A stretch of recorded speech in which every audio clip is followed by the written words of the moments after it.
really nobody really starts right. Yeah.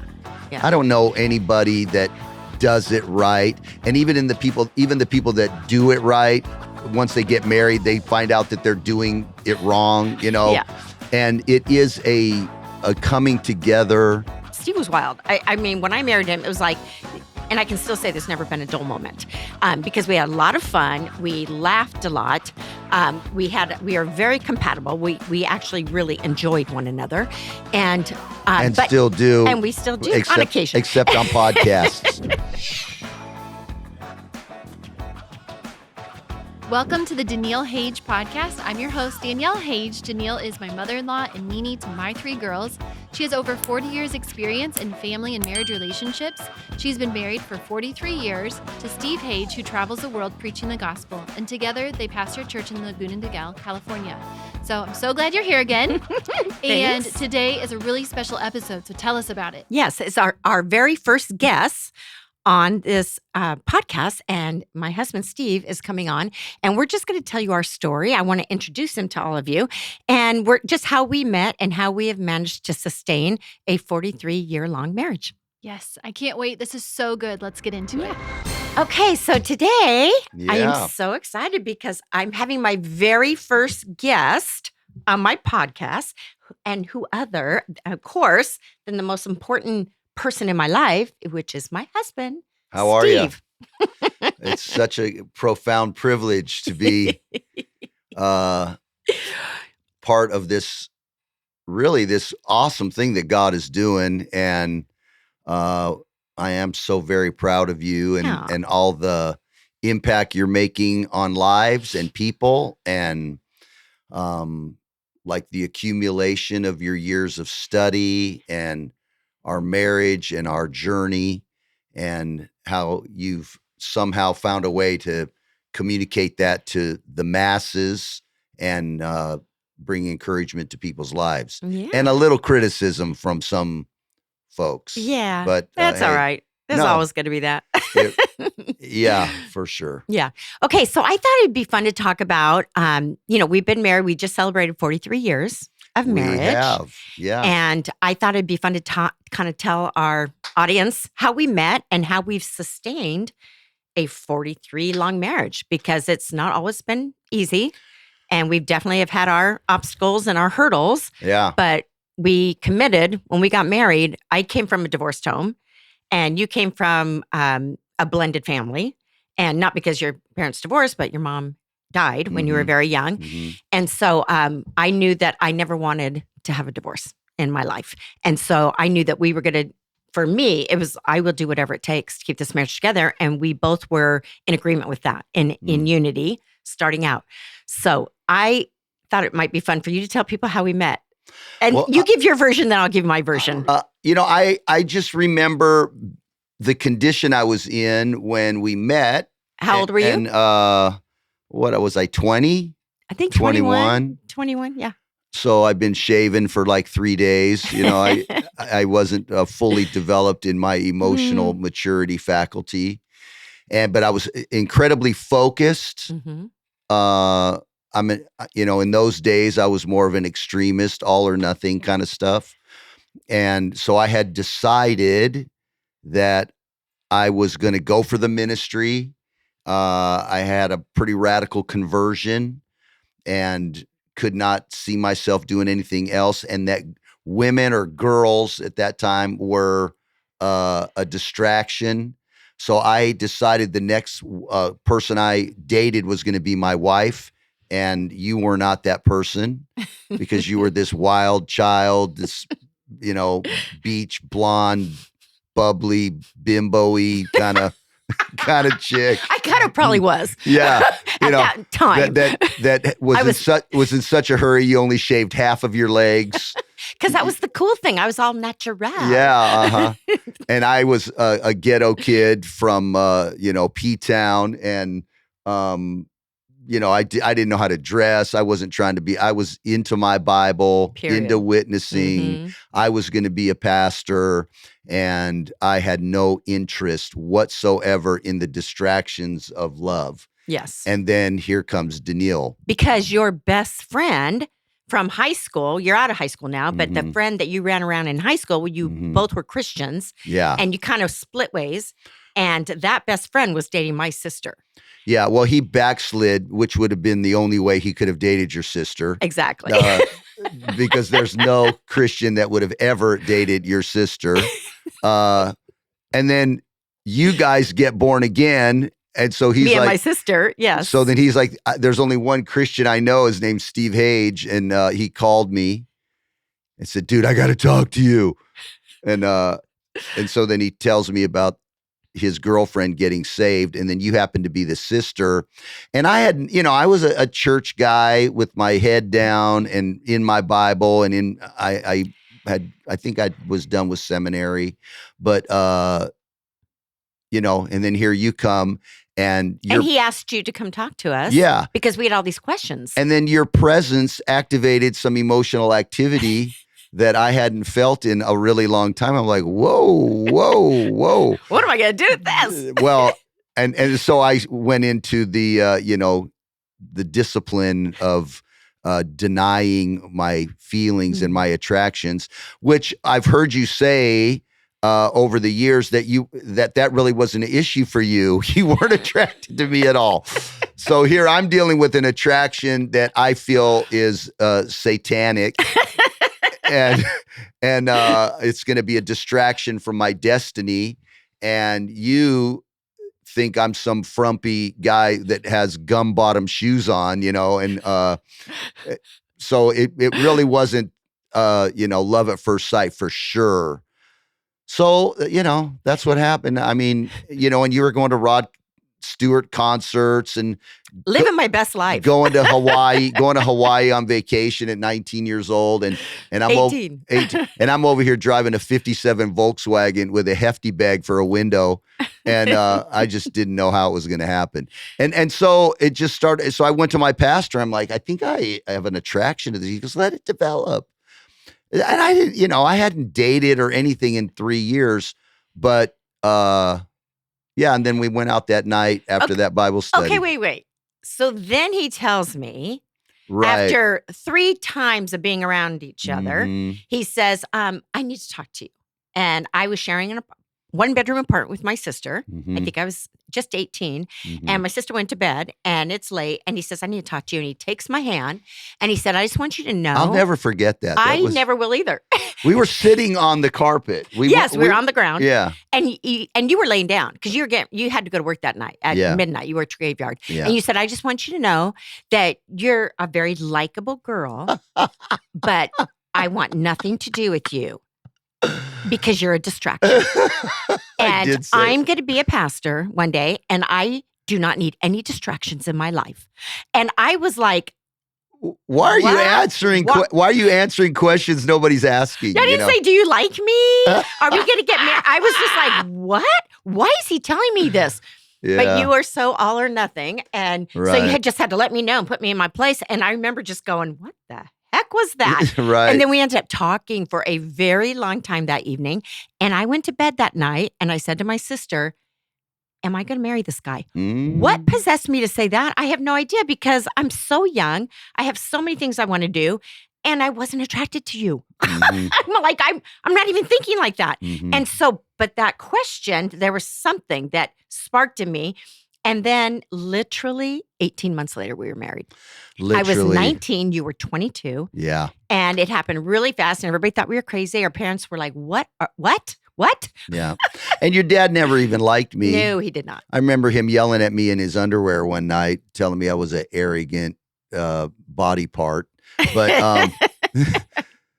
and he probably was right at that time. You were pretty cocky back then. Yeah. You kind of still are, but. No, I'm old now. He was a very cocky, very confident 22-year-old for sure. Yeah. So we get married and then we say, we are so young, we're not going to have kids or start a family. No way. I'm 19, he's 22. So we had all these things that we wanted to do in ministry. Yeah. Oh, and I remember he sat me down and he said, now look, I want you to know I'm going to be a pastor. And he goes, and that makes you a pastor's wife. And he goes, are you sure you want to do this? And I said, wait, I grew up Catholic. I'm like, and priests didn't have wives. I go, well, what is a pastor's wife? What's her role? What does she do? Mhm. And I was in college, and I was undecided, undeclared in college. I hadn't quite decided what I wanted to do. I was just new. I was just figuring it all out. But I knew that one day I definitely wanted to have mom. I wanted to have kids and be a mom. But I also wanted a career. I thought, I'm going to have a career because my mom got divorced early, and she always said, you always want to have something to fall back on, because she didn't. And she had 4 kids, and now she's a single mom. And she kind of ingrained that into the kids, me, my sister. And I thought, I have to get a degree. I have to have my education. And so I was focused on that. I'm like, not even thinking marriage.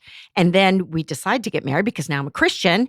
And I mean, let's just face it, we wanted to have sex. And we knew, Well, she did. and we knew that if, being in the ministry and being Christians, that you got to. Okay. Yeah. So Everybody knows. Yeah, everybody does. And that's why everyone gets married when they're 19. Yeah. Because we know what, I want to know what love is. We don't know what love is. We had know no what clue. sex is. We thought we knew. But anyway, so we had all these plans. We're going to go on the mission field. We're going to do this, and I'm going to finish my education and get my degree. And then 4 months into marriage, We're on a bunk bed at a youth camp, and voila, a Christian was conceived.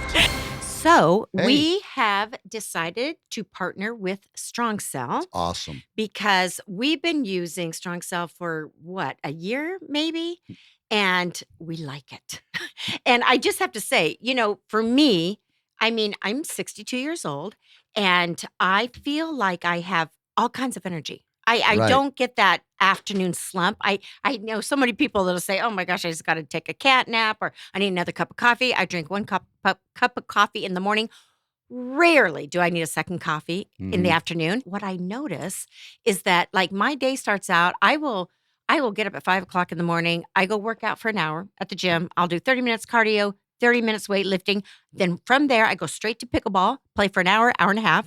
And from there, on some days, not every day, I go straight to swim my laps. And I'll swim anywhere between 50 and 80 laps. Yeah. And then I come home and have my coffee, and I feel amazing. I feel great. And then just the other day, did all those things and sat for 6 hours in my office preparing a teaching that I had to do. And it wasn't until 1:00 in the afternoon, finally the hunger pang broke through my focus and said, oh, I need to eat. And I don't know, but I think taking Strong Cell has just given me that energy that, I don't know. I feel like I can focus, and I love it. I don't want to be without it. I'm going to be using it forever. I have the same experience, same commentary. I'm 66 years old. I'm a gym guy, and I can tell the extra little bit, the extra bit that it provides an overall sense of well-being. My joints aren't hurting. I'm light on my feet. I'm ready to go. I'm focused in my office. And we haven't been sick since we've been taking this. And I mean, not even a cold, not even a sniffle, not even a headache for me. And so all I know is this is a game changer for us. Yeah. And we're health conscious people, but Strong Cell has really changed our lives for the better, the quality of life, the way we feel, the way we roll, what we do. And I don't know if it's a miracle in a bottle or whatever it is, but I really want to recommend everybody who's hearing our voice. There's some kind of special that Strong Cell's providing people that if you're interested, go to strongcell.com. You'll get lots more information there. Strongcell.com/Dani, DANI. And then if you use the discount code Dani, DANI 20, you will get 20% off, and try it for just 30 days and see if it doesn't change something in you. I bet after 2 or 3 weeks, you're going to be like, whoa, well, I can't really put my finger on what's going on here, but my overall sense is elevated and something good. And I think that this will contribute to a healthy lifestyle, and it'll really give you a boost. So get busy and get it. So 4 months into it, I get pregnant. And you want to talk about wait a minute, I'm not ready. Oh my gosh. I was was excited because I was like this little kid. It was like playing house to me. Like, oh my Mhm. gosh, I never gonna have a child. And you were stressed. No, well, You were because I was stressed having out. to, because I'm carrying the protector provider, Yeah. which we weren't really educated in those kinds of things that you're educating people in now. But listen, what I understand, am understanding is really nobody really starts right. Yeah. Yeah. I don't know anybody that does it right. And even the people that do it right, once they get married, they find out that they're doing it wrong, Yeah. and it is a coming together. And, somebody asked me the other day, what's love? Define love for me. And, Mhm. I didn't want to go with the Bible definition of patience and kind and those behaviors. Although that is The love. definition, but I think that this is what I think really for me. Yes, the application and the walking out of the biblical definition of something is the highest way. But I boiled it down to this. Love is the ability to overlook someone's humanity. Now, I'm not talking about toxic humanity. I'm not talking about abuse Oh, or yeah. addiction Mhm. or, other things that are, you want to That can wreck a relationship. you want to adjust the proximity to somebody like that. But I'm just talking about normal, healthy people are going to provide you things to overlook. Right. And the closer you get to somebody, the more they provide you, the more things they provide you to overlook. And I think that is choosing love. Like, I am not going to make these non-issues issues. I'm not going to do it. Mhm. You cannot live your life running everything through the filters of your personal preferences and be successful relationally, in my opinion.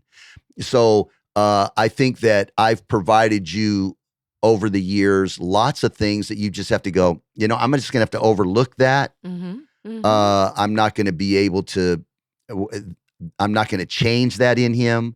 I don't want to change that I'm not going to try to convert my husband into a woman. And then there's things that you've said and done. Only one or two things that you've had to Yeah, but they're overlook. big. They're big things. Major. Big. They're like, they're like Mount Everest Oh kind of my thing. No, I'm just gosh. kidding. Well, and all of that was a process because we were young. What did we know? But I remember I dived into, we were fully committed to the church and fully committed to being accountable. And I always say that, one of the things, because he was young and he was wild. Steve was wild. I mean, when I married him, it was like, and I can still say there's never been a dull moment because we had a lot of fun. We laughed a lot. We are very compatible. We actually really enjoyed one another, and still do, and we still do on occasion, except on podcasts. I'll say, go ahead. But I remember thinking, I was so lucky because he had a lot of older men around him that he really looked up to and that he really respected. And I always tell young women, you don't want to marry a man who doesn't have any other men around him that can hold him accountable. It could be his dad or a teacher or a boss, someone he works for, or just a good friend that will tell him the truth. And so when we would get in arguments and if we came to a standstill, and we could not get past it. And you were thinking about something one way, and I was thinking about it another way. And we just would keep going around and around. I remember I would always say, okay, let's take it to the men that you respect. Let's take it to our pastor. And if I'm wrong, I'll back down, fully submit to you. If you're wrong, then you've got to back down. And I don't think we ever had to do that. No. I would just say, okay, Steve, so let's go to the men that you respect. Well, and you would go, okay, never mind. What do you want? Okay. Again? No, that's true. That's probably true. It is true. Although I don't remember. Of course not. So, but I think that like there's this truth that says brothers are born for adversity. So the men in a man's life, the men in a man's life, the women in a woman's life are born for those difficult times. In other words, you don't have the equipment you don't have the wherewithal from time to time to get through tough stuff by yourself. Healing usually takes place in the confines of community. Like if you can commit to a community, that community will heal you. Mhm. It'll reveal it. You'll feel it so God can heal it. Right. So, but I remember, so I remember understanding that I had to have people in my life for the hard times, but it doesn't say, brothers are born in adversity. They're born for adversity. So you got to get your accountability. You got to get your influence. You have to get your authority set up before the trouble comes. So you have something to access when there are standstills in relationships. And as I recall, I was dealing with, probably because of the way I was raised, just, indescribable or undescribable insecurities. Yeah. Abandonment issues. My mom passed away when I was 5 years old. And so I had this thing in my soul. In fact, every counselor I've ever talked to is like, you got abandonment issues. And it's not what happens in your life. It's the lie that comes through the door of what happens in your life, or what you believe about what happened in your life. You always say events are neutral. So my mom, dying of cancer when I'm 5 years old, lodges something into the psyche or the soul of a young man. So I kept thinking, I kept battling, and didn't really have the tools to get victory over it at that time. If I love someone, they're going to leave me. Mm. If I love them, they're going to leave me. I love my mom. She left me. Mm-hmm. There must be something about me that causes people that once they get to know me, they leave me. And so that caused tremendous control, anger, turmoil on the inside of me when I have this woman that I love. But in my mind, the narrative I'm running through my mind is she's going to leave. She's going to leave Mm-hmm. once she gets to know me. And there were times when you were like, where's that guy I was dating? Yeah. Who's this person Yeah. that's slamming doors and walking out and won't communicate? And I just, Yeah, because I was noticing some behaviors in him that, we love is blind, and you see what you see when you're dating and you're on your best behavior, and then you get married and are living with someone and day then in here they come. and day out, and all that stuff, and maybe something I did triggered, the abandonment issues in him. Maybe something you did. But I remember. Maybe something you still do. But I remember sitting You're there. like Daniele Trigger Hage. What are you talking about? But I mean, wait. don't you think, isn't she triggering something in all of you today? I remember, like. Do you read the comments? Oh my God. Maybe I triggered something. I don't know. It could be. Because I'm getting down to the root of the issue. Of course you are. You're flushing. And I would, because that's your anointing, to flush. I would stuff just up. ask you questions like, why did you say it or do it like that? I really wanted to know. And I didn't even know what I was doing. I was just curious and interested. And some of I was like peeling the onion, and he didn't want that onion peeled. Yeah. And I remember on many occasions, you just getting up, walking out, slammed the door. I'd hear your car, and I'd be like, because what'd I say? Because Where'd it go? pride tells you to hide. Yes. And shame silences you and tells you to hide. And you, I think, came from an environment that you felt very ashamed of in your family. There was a lot of dysfunction. Well, and shamed people shame people. Right. So, I'm raised by a dad, and he didn't know how to navigate the loss of his wife. Sure. And he was raised in a very abusive home. So, and if you don't pass it back to the cross, you pass it on to your kids. So we've got all of these things we're contending with. And then we're trying to love each other. Yeah. And I think a lot of times we're after the same things. We just kept missing each other's hearts. And that is where the work is. Yeah.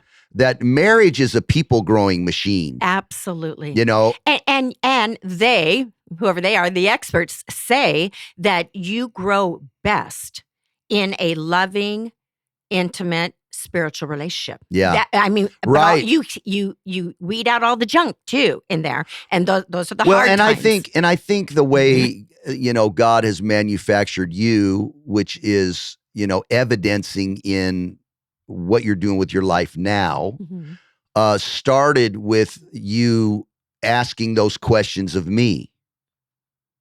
Like the same questions you were asking of me. What's behind that? Yeah. What's going on with that?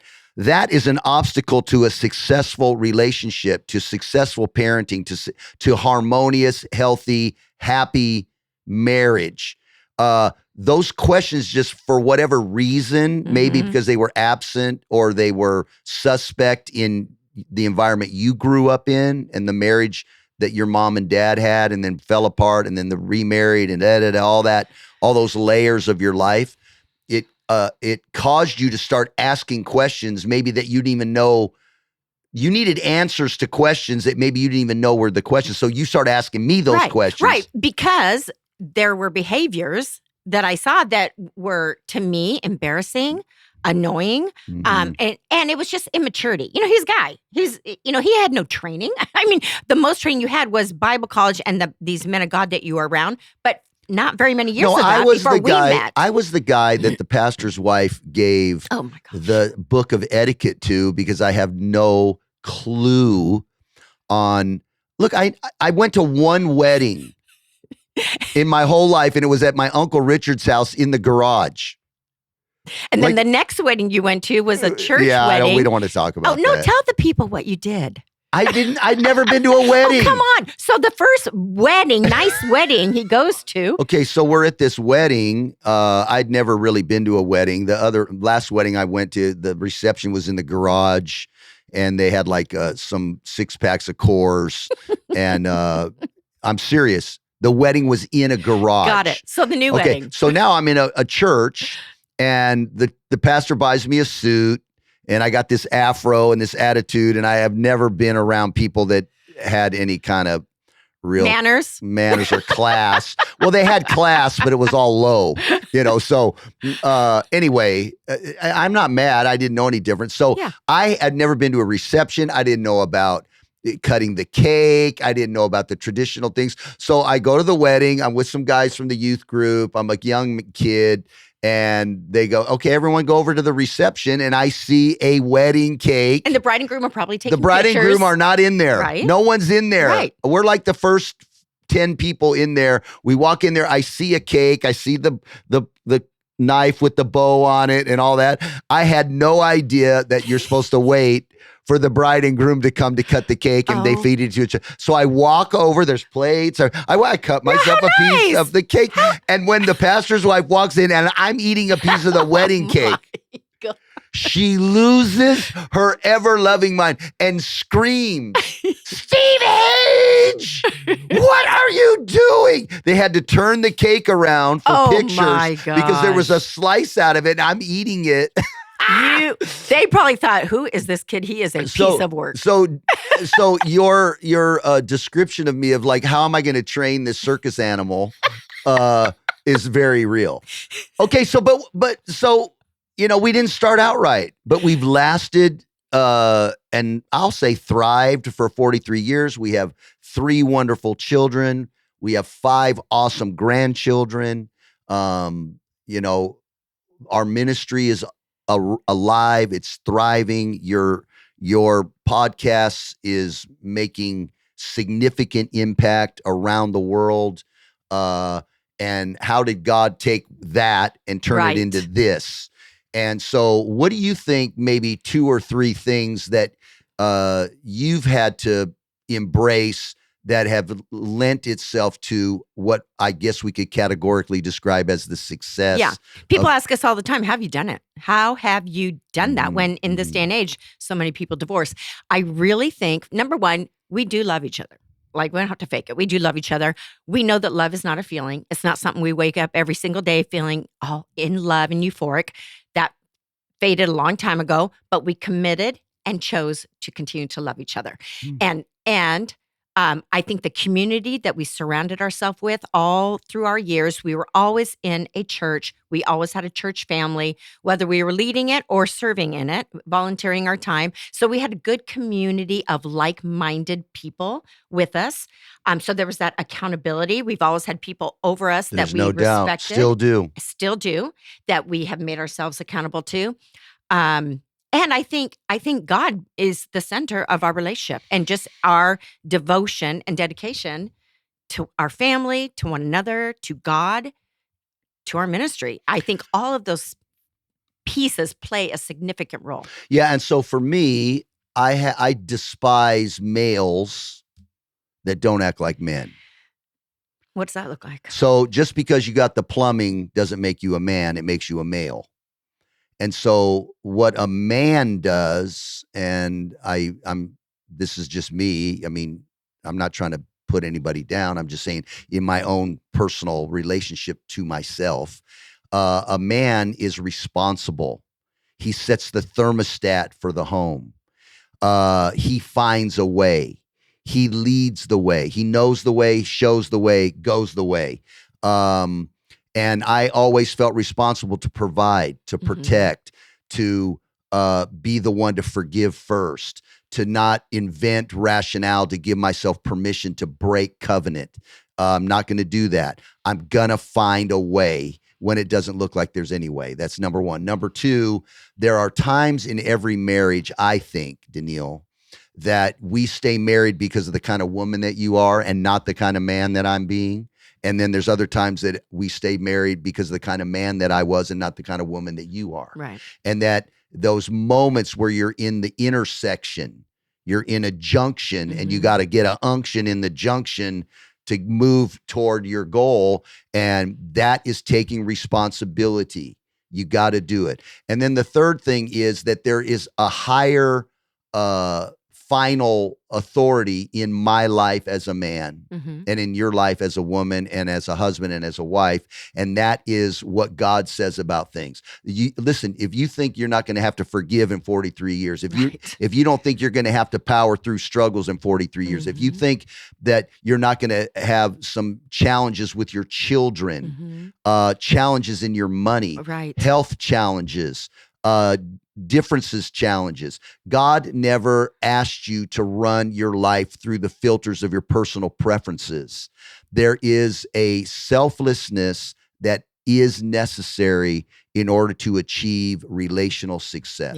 Yeah. And so, I just committed to that. You committed to that, and we're still working on it. Yeah. It still is it's a challenge and we're working it out. And I'm happy. And I always think, people say, "Oh, it's so hard." Well, life's hard. Sometimes life is hard. Staying married is hard. Getting a divorce is hard. Choose your hard. Both ways, it's going to be hard. So decide which one is worth it, and it's going to work best for you. And I'll have to say, probably in the last 5 or 7 years, it hadn't been hard for me. I don't feel like our marriage. I mean, I think we've had months where we had really hard times. But then I think overall, in 43 years, I feel like we're good. We love each other. We're very compatible. And even now that we don't even, we don't like doing all the same things anymore that we used to do for different reasons. I still like to ski. Steve's knees can't take it anymore. So I'm retired. He's like, I support you in that. Go skiing with your girlfriends. And just different things that he likes that I don't like. It's like we've just given each other the space to do what makes you happy. You let me do what makes me happy. And we're good with that. So, so you can make it. It doesn't really, it's doable. It's not a determining factor how you start. Yeah, absolutely. It's how you finish. So we love you guys. We're for you. And guess what? God will call you to something, but he'll never show you the middle.